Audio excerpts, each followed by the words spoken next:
और हम आपसे माफी मांगते हैं कि इस देश में आवाज दो, आवाज दो।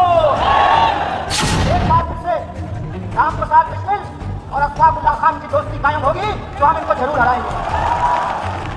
अंग्रेजों से सीखा है इन्होंने, भाई भाई को लड़ाओ और देश की संपत्ति अपने खाते में पहुंचाओ।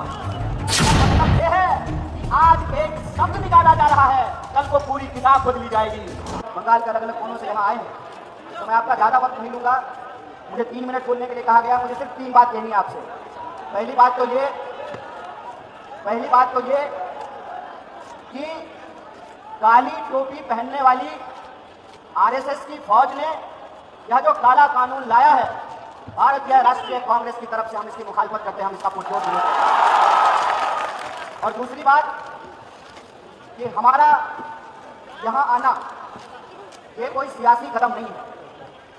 हम सिर्फ और सिर्फ उस वादे को निभाने के लिए यहाँ आए हैं जो वादा इस देश में गांधी ने मौलाना अबुल कलाम आजाद को किया था। हम उस वादे को निभाने के लिए आए हैं और वो वादा यह है कि गांधी कहते हैं, रघुपति राघव राजा राम, पतित पावन सीता राम, ईश्वर अल्लाह तेरो नाम, सबको सम्मति दे भगवान, हम सबकी सम्मति दे।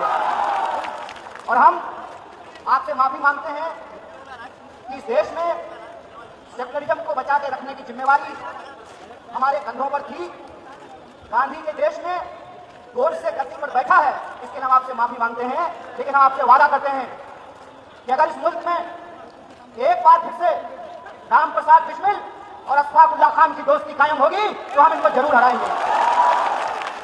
और इसी अजीमाबाद की धरती पर बिस्मिल अजीमाबादी ने कहा था, सरफरोशी की तमन्ना अब हमारे दिल में है, देखना है चोर कितना बाजू का दिल में है।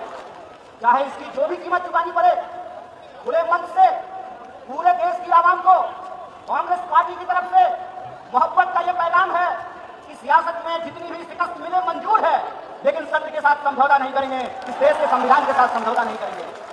और तीसरी और आखिरी बात, ये कभी मत सोचना कि कोई लड़ाई एक कौम की लड़ाई है।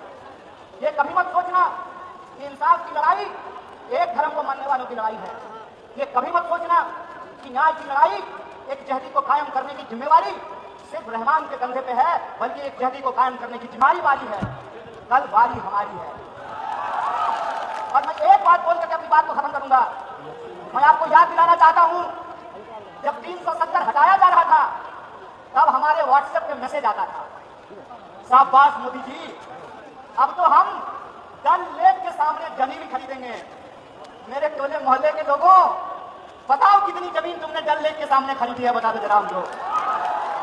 जब सीएनआरसी आया तब फिर हमारे को व्हाट्सएप ग्रुप पर मैसेज आया कि जो घुसपैठिए हैं उनको भगा करके उनका मकान और दुकान हमको दे दिया जाएगा।